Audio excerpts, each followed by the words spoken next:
Okay, so let me give you a hard truth about Yakima. You might not like what I have to say. So I went on Facebook and I asked locals to tell me what they hate about living here, and they had a lot to say. And here's the thing.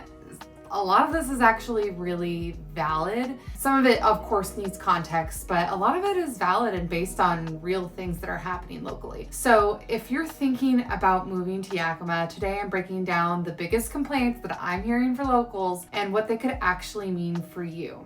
So hi, I'm Corie. I'm a local real estate agent here in sunny Yakima, Washington. And I help people move into and around the Yakima Valley. And one of the biggest parts of my job is helping people figure out if this is actually the right fit for them even. So today we're going to go through the biggest things locals complain about. And by the end of this video, you should have a really clear idea if Yakima is going to work for you or not. And if you're thinking about moving here, reach out anytime. My info is below, or you can always email me at corieburke@gmail.com. All right. Let's get into it. Okay, I'm gonna start with one that came up a lot when I posted on Facebook. And this one is actually really interesting because it had a lot to do with me even asking it. And a lot of people said, people in Yakima love to complain about Yakima, but very few people actually do anything to improve the city or the community. So what this looks like in practice from a lot of the different people that I was speaking to are people not volunteering or getting involved in the community, not engaging locally, and frustration with leadership and with the direction that our city and municipalities are growing in. And frankly, I feel the same way. This one, although I do say it is probably less about Yakima specifically and more about human nature in smaller cities, because in a place like this, the gap between what could be and what it is feels really visible in a way that it's not in larger cities. But here's the flip side, and I want to talk about this because I think it's really important. Yakima is actually a place where you can make a real impact that can be felt. It is really easy and accessible, and you can get involved. You can support local businesses, and you can be a part of growth here in the Valley. You can get involved with the politics of your choice. You can get involved with nonprofits. I'm involved with several different facets of the community, and I feel more engaged with the community because I'm doing that. And I feel like the things that I do have an impact. And that's partly because we're in a small town. And that is just not something that you can get as easily in bigger cities. So why this matters is if you're thinking about moving here and if you want a place that's fully built out and it's exactly the way you want it to be already, there may be some frustration. And I understand that. That is a frustration that I have had with moving here. But if you enjoy shaping your community and having a real impact in the day-to-day lives of other people that you're in community with, it really is an opportunity to do that. I became a better human by not getting the exact right, perfect community that I had in my brain right out the gate. And that idea of Yakima having potential, but not always fully delivering, actually shows up in a few areas that we're gonna talk about here today. So the next common complaint that I got, which is one that I've talked about here on the channel before, is there's nothing to do. I have some feelings about this one. And I'd actually like to tweak that sentiment a little bit. It's not that there's nothing to do. It's that there's not a huge variety of structured, built-in entertainment, especially outside of like wineries, breweries, and outdoor activities, if you like outdoor activities. So some examples that I was seeing when I asked this question on Facebook were that there was limited niche fitness opportunities. So things like aerial yoga and like fencing and like cool, niche fitness things, which are super, super cool. And you see a lot in major metro areas. We just don't see a lot here. There's also fewer unique classes and experience that you can have here. There aren't very many clubs if you enjoy going to clubs. And there are very few 18 plus evening options. They're kind of limited, but I am not a clubber myself, so this may not be for me. But if you are someone who likes organized events and niche hobbies and lots of options handed to you, you may feel that frustration here, and it may be a little bit harder, but you can find some of that through like communities on Facebook and stuff like that, people to meet up with and do those kinds of things. I have a lot of hobbies here that I really enjoy, a lot of sports, obviously things like theater.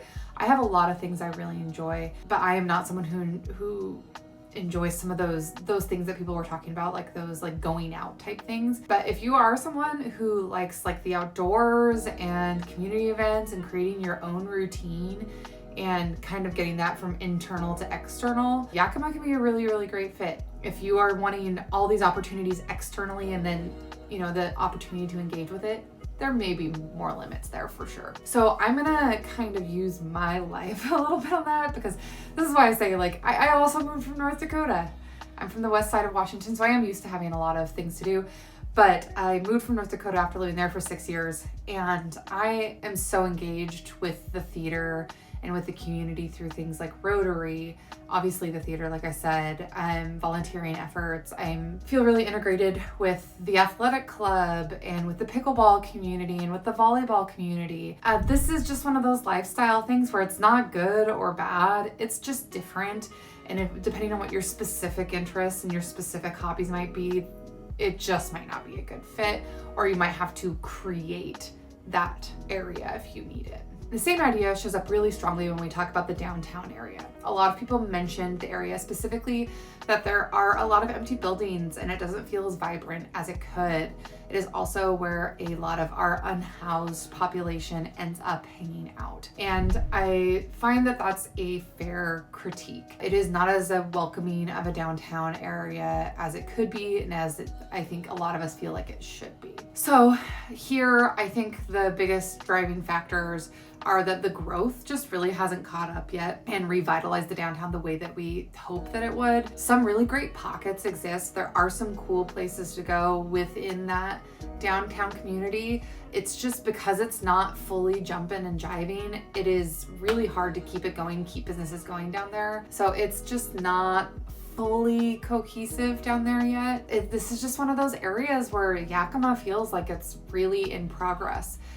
You can see what it could be. It's just not all the way there yet. I think there's a lot of opportunity for growth for us in this area. I also think there's a lot of business potential.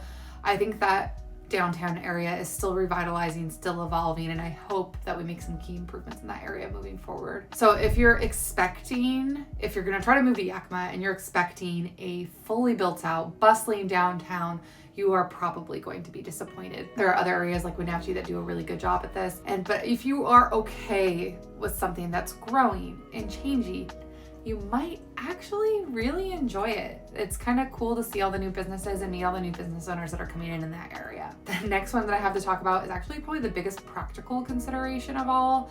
It's not all about fun and games. And that next one, because it is about healthcare, it is a lot more serious. A lot of people brought up healthcare, and this is one that I know I take very seriously.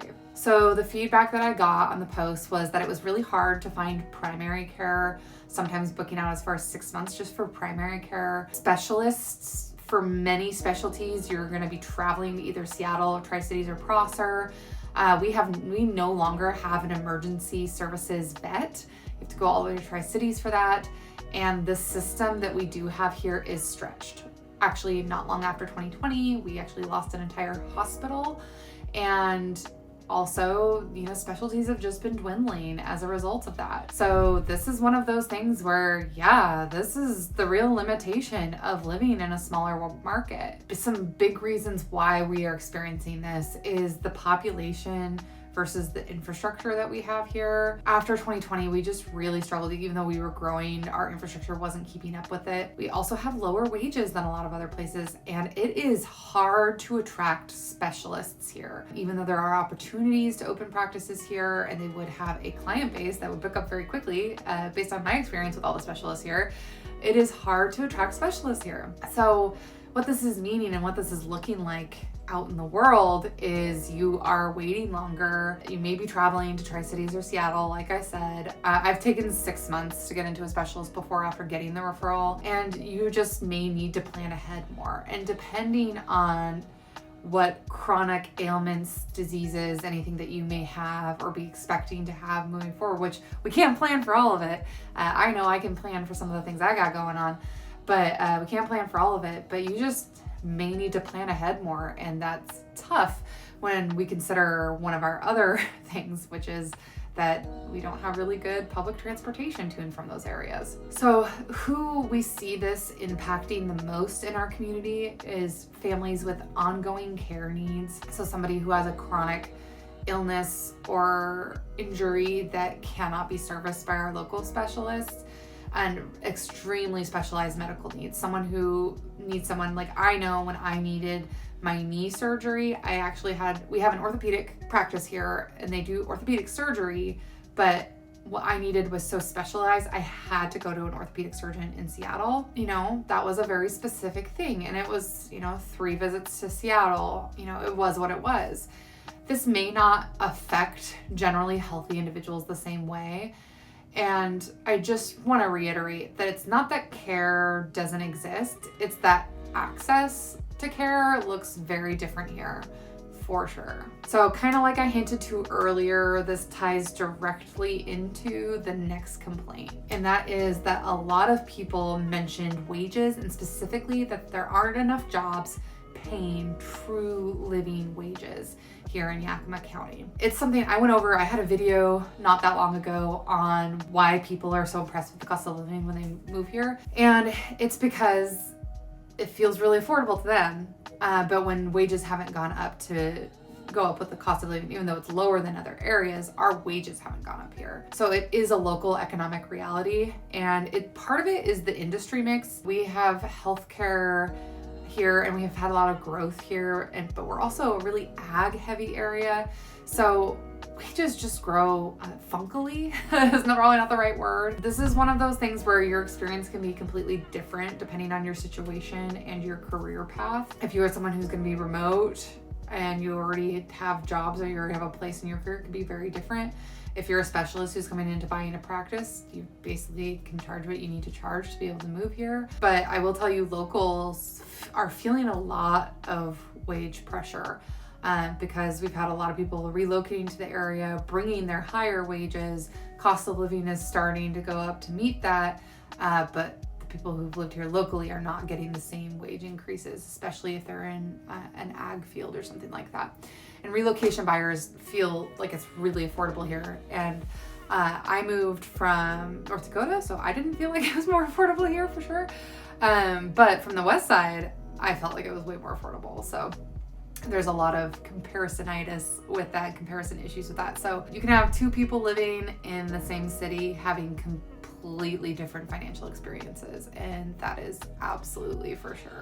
But speaking of that, that also actually connects me to something else that came up a lot, and that was the feeling of being a little bit isolated. And it came up actually in a few different ways. So the few of the ways I saw this come up on my Facebook post were that in the winter, the passes can get really bad and hard to travel.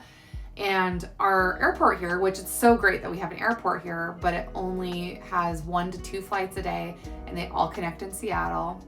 We also have no rail to major metros, no train to major metro areas, which we used to have. Even though our public transportation is pretty spotty, it's not walkable. So you're pretty much forced to have a car here.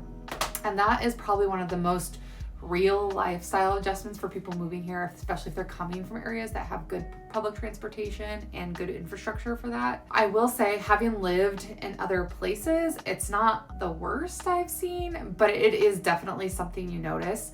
It would be so nice to just be able to take the train into Seattle or to Portland any given day and not have to drive 3 hours through a pass, especially in the winter when the passes aren't good. When your only options are by car or by plane, it can get kind of expensive. The biggest gap, I guess, in my opinion, is the lack of the direct rail.